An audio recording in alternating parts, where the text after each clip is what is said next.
Number 1. When I was in my late teens, my mother and I were really poor. We didn't have some not-so-modern conveniences like air conditioning or a home phone.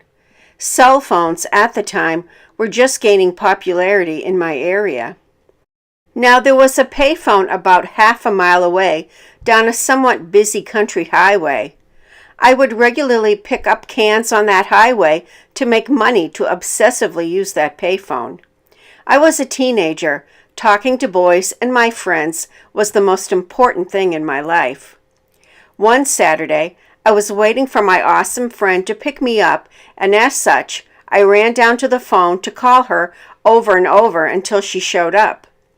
There were two payphones side by side. These two really cute guys pull up in a really fancy Eddie Bauer model SUV. Funny the details you remember, right? They fiddle with the phone, then very obviously pull out a cell phone and make a quick call. You could stay on the phone for about 15 minutes for $1.25. My call ended and my friend said she'd call me back. The guys were still there. They started to tell me that they were going to the lake and that a few folks were going out there. They asked me if I wanted to join them. I told them no and explained I was waiting for a friend. Then they asked me if I smoked. I said something cute, I'm sure. Then they asked me if I'd come with them for $20. I declined. Then $50. Every time I said no, the amount went up until it was at $500. At this point, I was really creeped out, but trying to stall so my friend would call me back. I didn't want to walk home, but after a few minutes, I didn't want to be there anymore. I start to turn to walk home, and they get in the car.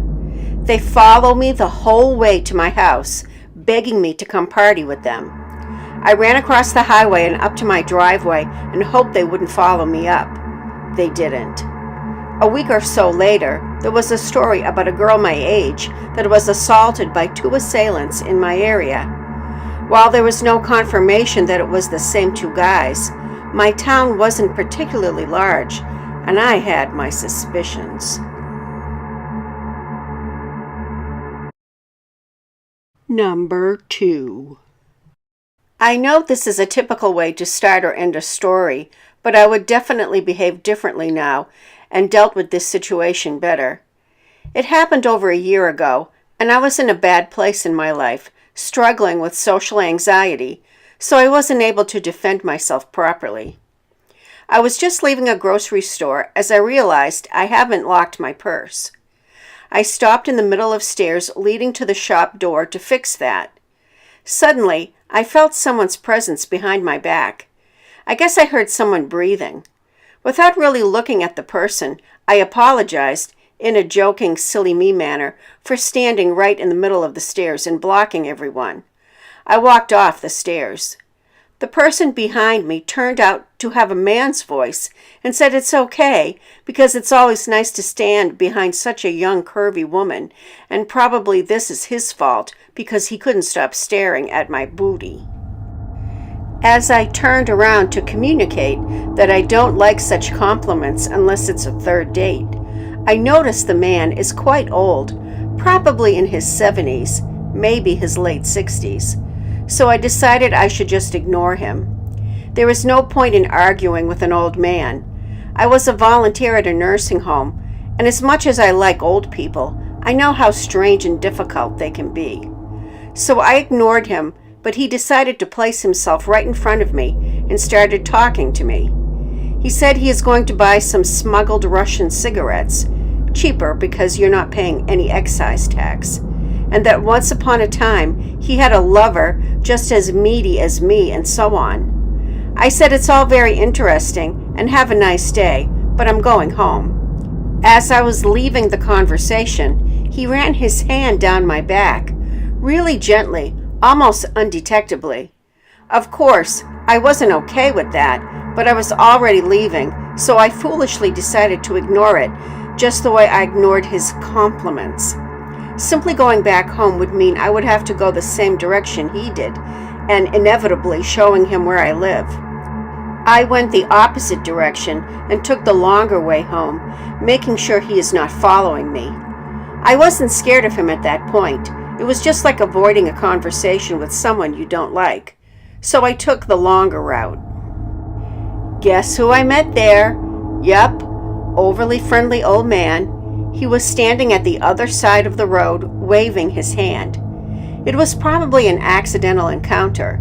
At some point, he must have just taken a turn into the same narrow streets of the residential area where my home was. I ignored him, but he crossed the road and started his jibber-jabber. He said that this is the place he buys Russian cigarettes and asked, do I live alone and where do I live?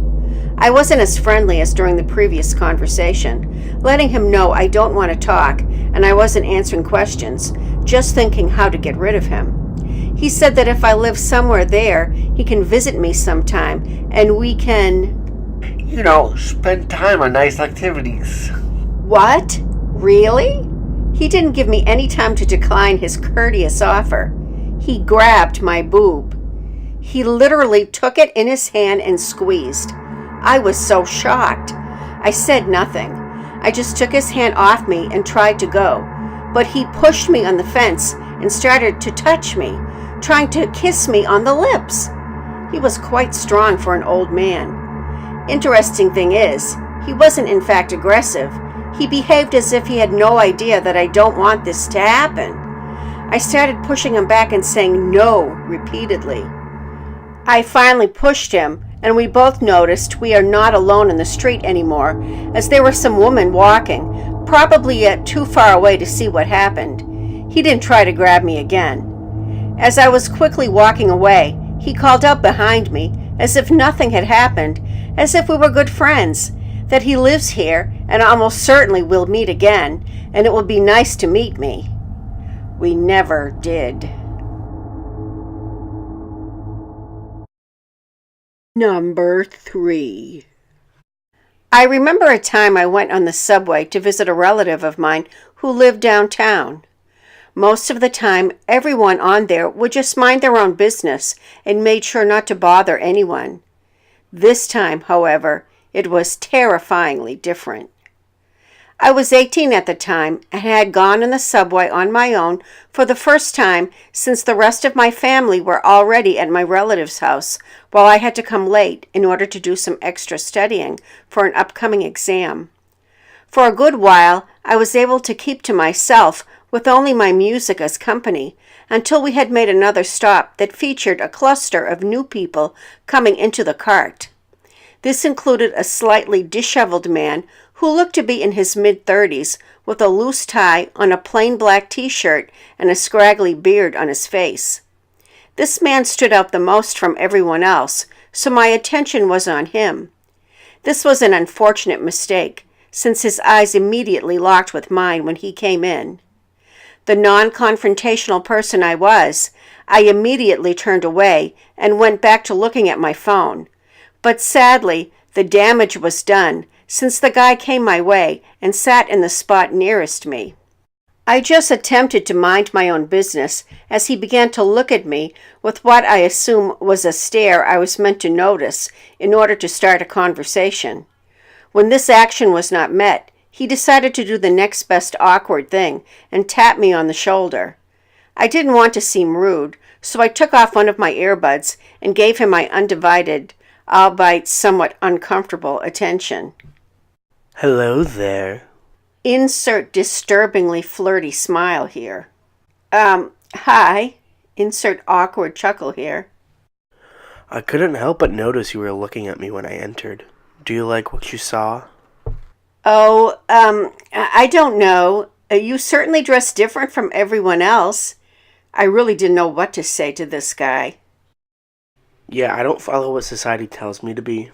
I am my own man, and I dress however I proclaim is attractive. And apparently how others proclaim is attractive. Insert wink here. I didn't know what else to do but to awkwardly chuckle and then go back to my music. I was about to place my earbud back in when I felt his hand on mine. I still cringe as I think about his thumb caressing my knuckle. I looked up and saw him looking at me with eyes filled up with lust. So what's your name, by the way? It's Sherry. Not really my name, just rhymes with my real name. Well then, Miss Sherry, how's about you give me your number so I can invite you to dinner sometime? Before I can give a negative response, the stop that was before mine was before us. I decided to take it and quickly made my way. I was able to excuse myself out of the cart, out of the station, and finally out into the open and on my way. This is until I saw an all too familiar figure tagging not too far behind me with that same perverted smile. You still haven't given me your number. At this, I began to double my speed to the several blocks I had to walk. Unfortunately, the creepy man was coming up not too far up with that same damn smile on his face. Each time I looked back, there he was. Eventually, I'd had enough and decided to stop in my tracks.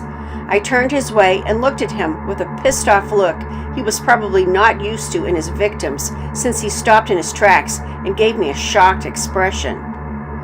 Go the hell away! Can't you see that I'm trying to get away from your scary ass? But I was just trying to get you to be my friend. I don't care. I don't like my friends to be older than my father. He didn't look like he was, but I thought I'd strike a nerve. And perving on me like I'm some kind of piece of meat. Take off before I call the cops. I don't know if it was my sudden bravery or that we were in a suburb-like area that contained people who can come out anytime soon, but he was able to listen and walk back to the way of the subway station. I watched him leave until he became a dot to me and went back on my merry way. So, subway station creep who thought it was okay to flirt with me? You better leave me alone or I might actually call the cops on your ass. I just wanted to add a trigger warning to this story. It involves young teenage girls getting preyed upon at a party. So, just FYI. Number 4. This is the most traumatic incident of my life. It haunts me still after 5 years. Although I grew up in the capital of my country, my family owns a house in one of the many islands. My grandmother grew up there and we inherited the house. This island is extremely beautiful and we went there for vacation every summer. Let me give you some info about the locals. They are very different from residents of other islands, mainly because of history. The island was not populated until pirates started dropping off their women and children that they had kidnapped. They returned often to rape them, and this resulted to the island being populated by people that were products of rape. On top of that, there was a specific village with a strange aura around it. They say the residents of the village are full of incest. I believe it is true, because there are a lot of retarded or odd people living there. So you understand that the population of the island in general was developed on a messed up basis. It is a highly popular tourist destination worldwide, and if you are not from here or you don't spend much time there, you probably wouldn't get it. Anyway, I was 16 and my sister was 14. We were spending our summer there, going to the beach and then going out. We were both too young to understand certain things. Plus the crime rate in the islands is pretty low and they are generally considered safe. So our parents were calm about us going out until late at night. I should also mention now that it was 2011, so we had cell phones, but not smartphones. We also didn't have any credit to make phone calls. That was usual for teenagers at this time because it was expensive and we didn't have a lot of pocket money, so we were often without credit. One night, we were hanging around the port where we lived when we met a group of local people. They were all about 20 years old and very friendly, so we were very happy they hung around with us.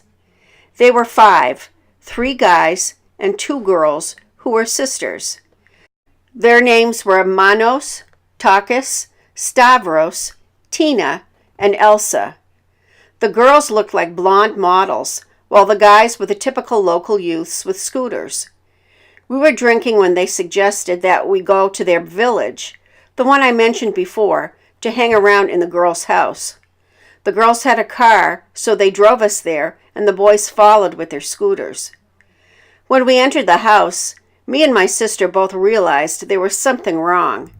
It was dirty, and there was a bad smell coming from the backyard. I wanted to leave, but I didn't want to appear rude. Also, we didn't have a car.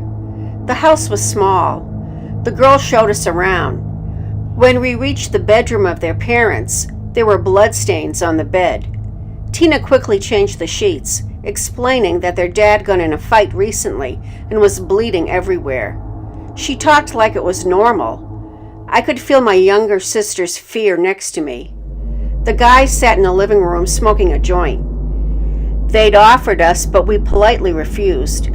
Both of us felt like we needed to be sober, so we should figure out a way to get away from this place. Everybody pushed us to smoke, to the point we couldn't say no. So I took a puff, but I didn't breathe the smoke down. But my sister didn't know this trick, and she got high very fast. At that point, I was scared. I had to get us out of there. Takas came to sit next to me, talking to me in a flirty way. Stavros did the same to my sister. She was too high to resist. I watched panicked while they were kissing, and he was touching her private parts. I was pushing Takas away, saying I have a boyfriend. It was a lie, but he didn't care. I was so scared. Then the sisters sat close to Manos and both started kissing him. At that point, I stood up and went to the bathroom. My mind was working like crazy. The smell of the bathroom was awful. There was a second door to the backyard. I carefully opened the door. The smell became unbearable. I felt like vomiting. There were piles of trash. I got closer. And there, near the trash, there was a dead cat. To make things worse, the body was surrounded by her kittens, also dead. I vomited on the trash, but I decided to have a closer look. The cat didn't die a natural death. She was stabbed with a knife in the belly. I quickly realized the kittens died unborn. I freaked out so much. I almost fainted. My mind was telling me to run. There was indeed an exit from the backyard that would lead me to the main street. I had to find a way to get my sister and escape. All this time, my sister was in the living room alone and high. I rushed back in, trying to look normal. When I entered the living room, everybody was close to my sister, touching her. Their hands were inside her pants, while the guys were starting to take their clothes off. She was sobering up at this point, and she was freaked out. She was saying, "Please, no, I don't want to." And Manos told her to shut up and that she will like it. I stood there. I couldn't move. Takas stood up suddenly to bring me in their twisted game. Then something happened that I will forever be grateful for. My sister said she needs to vomit, and it was true. She was pale, and she could barely hold it back. Nobody wanted vomit on them, so they instantly let her go. She rushed to the bathroom. I went after her. She vomited then. Without saying anything, I grabbed her arm and dragged her out. She was in a very bad mood, almost fainting. We rushed to the exit of the backyard and then to the main street. We had no credit on our phones, so I stopped a woman and asked to make a phone call. I called my parents to pick us up. They were very alarmed. I had to explain to them what happened. They were terrified. The next years we were not allowed to do a lot of things until they finally calmed down. It was stupid to follow some strangers, but we were naive teenagers. When I think of the danger we put ourselves in, I still shiver. My parents thought about calling the police, but it was not very safe. We found out that the girl's father was dealing drugs. My country has a very high level of corruption, and police are rarely dependable, or even an option. So we just rented out the house and never came back for vacation. Since then, me and my sister are way more suspicious and careful. I am happy we escaped, and I wish we never met them. Side note, not all the people of the island are like this. There are also very kind and good ones. We just happened to meet the worst.